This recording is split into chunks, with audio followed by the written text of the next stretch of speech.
हम हिंदुस्तान के लोग बहुत बेहद रूप से सेल्फ कॉन्शियस हो गए, आत्मसंकोची हो गए, हर समय अपने को अपना मूल्यांकन दूसरों की नजर से करने लगे। दूसरा क्या सोचेगा। मैं आज सुबह उदाहरण दे रहा था, आपको भी देना चाहूंगा। मेरे एक दोस्त है क्लॉड एल्वारेस, गोवा में एक वन मैन आर्मी है एनवायरमेंटल जितने प्रॉब्लम होते हैं उसके खिलाफ। वो आदमी ना बीजेपी का है ना कांग्रेस का है, और हम लोग इसी चक्कर में लगे हुए हैं कि कहां से हम लोगों की कोई स्पेस इस देश में खड़ी हो। नहीं तो हम एक तरह की बात करते हैं, और अगर बीजेपी के रुझान वाले बैठे रहते हैं तो वो मुझे समझते हैं ये तो लिबरल लेफ्ट है, और मैं लिबरल लेफ्टों के बीच में बात करता हूं तो बोलते हैं तो आरएसएस है। हमारी कोई जगह नहीं रही। तो क्लॉड एल्वारेस, हम लोग एक ही बिरादरी के लोग हैं। तो क्लॉड ने करीब 20-25 साल पहले एक बहुत अच्छे व्यक्ति हैं जर्मनी में, वुल्फगैंग सैक्स, एनवायरमेंटलिस्ट है। तो वुल्फगैंग सैक्स ने एक किताब लिखने का निर्णय लिया, द डेवलपमेंट डिक्शनरी। बहुत अच्छी किताब है, हालांकि 25 साल पुरानी है, लेकिन अभी भी मैं उसको एक अच्छी किताब मानता हूँ, द डेवलपमेंट डिक्शनरी। तो उन्होंने उसका एडिटिंग का भार संभाला और उन्होंने दुनिया के 25-30 लोगों को कहा कि आप इसमें कंट्रीब्यूशन दीजिए। मतलब क्रिटिक है, मॉडर्न डेवलपमेंट का क्रिटिक है वो किताब। तो क्लॉड को भी कहा, तो क्लॉड 25-30 पेज का एक बढ़िया आर्टिकल बना के उनको भेज दिया, और वुल्फगैंग सैक्स ने कहा बहुत बढ़िया आर्टिकल है। फिर झेपते हुए बोला तो भाई थोड़ा बिब्लियोग्राफी तो लिख दो। आर्टिकल बहुत अच्छा है, लेकिन जब तक बिब्लियोग्राफी नहीं लिखोगे तो फिर विद्वत समाज में उसकी पूछ कैसे होगी। तो क्लॉड भी बदमाश है, तो क्लॉड ने जो बिब्लियोग्राफी भेजी उसमें सब भारतीय लोगों की बिब्लियोग्राफी, रविन्द्रनाथ टैगोर का था, महात्मा गांधी का था, महाभारत का था, रामायण का था, एक भी विदेशी नहीं। फिर से उधर से जवाब आया कि क्लॉड नहीं बहुत बढ़िया है, लेकिन 2-4 वेस्टर्नर्स तो उसमें होने ही चाहिए। ये जो प्रॉब्लम है, ये तो क्लॉड को तो बताना पड़ा उसको ना, और क्लॉड तो ये गेम को समझता है। हम लोग बिना समझे उस गेम में शामिल हो जाते हैं। हम ये मान लेते हैं कि जब तक हम ऐसा नहीं करेंगे वो हमको मूर्ख समझेगा।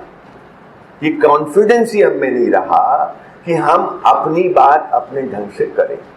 मैं बहुत सारे सेमिनार्स, कॉन्फ्रेंसेस में जाता हूं, हालांकि और लोगों से कम जाता हूं, लेकिन फिर भी जाता हूं, और खास करके दिल्ली और कलकत्ता और मुंबई, बड़े शहरों की कॉन्फ्रेंसेस की मैं आपको बात बताऊं, बेंगलोर, हैदराबाद, दक्षिण में फिर भी कम है, पर ये जो हमारे इस तरफ के शहर हैं, बड़े शहर, उसमें मैंने पाया है कि ये अज्यूम्ड है कि आप अंग्रेजी में बोलें। इतनी सेल्फ कॉन्शियसनेस है कि हम अंग्रेजी में अगर नहीं बोलेंगे तो हमको तो मूर्ख समझेगा दूसरा। अब वो समझे या ना समझे, पर आपने ये मान लिया।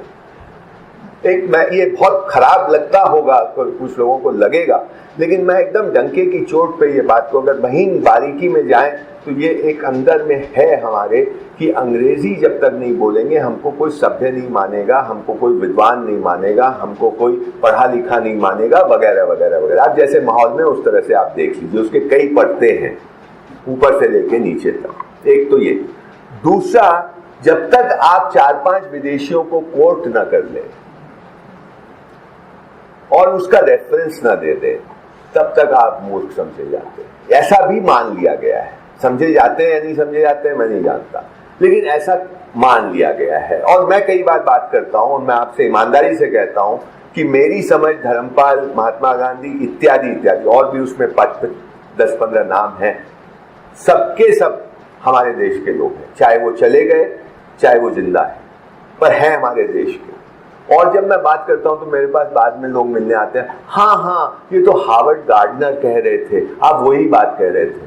नहीं भैया, मैं बात कर रहा था अपने देश की, उन्होंने भी पकड़ लिया होगा, मैं उनको नहीं पढ़ाऊं। हमारे शिक्षा के क्षेत्र में रोज आए दिन ये बात होती है। हम लोगों ने 20 साल पहले जब ये पाया कि साहब ये जो पढ़ाई लिखाई है इससे बहुत नुकसान हो रहा है, और ये एटीट्यूड इस तरह का बन रहा है, हीन भावना आ रही है, नकलची बन रहे हैं, तो हम लोगों ने एक किताबों का विश्लेषण किया।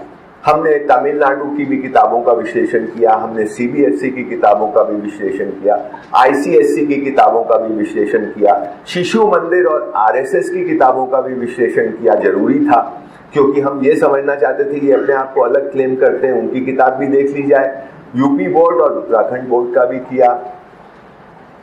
और आप विश्वास कीजिए, आरएसएस से लेके इंग्लिश मीडियम तक की ये पूरा रेंज, अगर इसको आप दो एक्सट्रीम माने, तो इस पूरे रेंज में एक ही अंडरलाइन वैल्यू सिस्टम एक ही है। इधर राणा प्रताप पढ़ाया जा रहा होगा, उधर नहीं पढ़ाया जा रहा होगा, उससे कोई फर्क नहीं पड़ता। अंडरलाइन वैल्यू सिस्टम एक है। और वो क्या है कि उसको एक दो उदाहरण से आपके सामने पेश करता हूं। मैं आईआईटी के छात्रों को जानता हूं, मैं भी आईआईटी में रहा हूं। जो थोड़ा सा लो रैंक आ जाता है बेचारे बच्चे का, 2000, आजकल तो 10,000 भी हो गए, हमारे जमाने में 1,500-2,000 एंटर करते थे। तो जिसका थोड़ा लो रैंक आ जाता है, वो बच्चे की पीड़ा को कभी आप समझिए कितनी बड़ी पीड़ा होती। वो आईआईटी से निकलने के बाद भी उसकी भरपाई नहीं होती, अनलेस कि वो माइक्रोसॉफ्ट का कोई नडेला निकल जाए, तब जाके भरता है। और तो किसी एक का होगा करोड़ों में।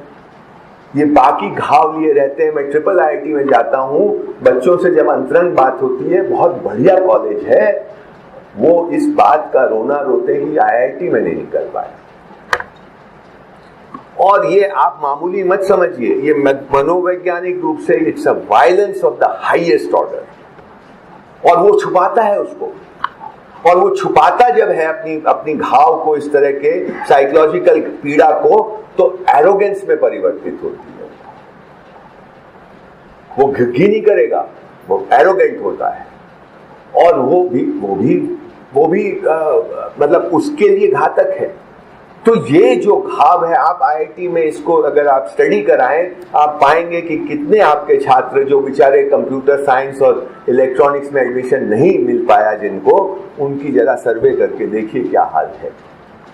और उसके बारे में आईआईटी जैसे संस्थान को कुछ काम करना चाहिए, बहुत गंभीरता से काम करना चाहिए, क्योंकि ये देश का सवाल है, सिर्फ एक बच्चे का सवाल नहीं है।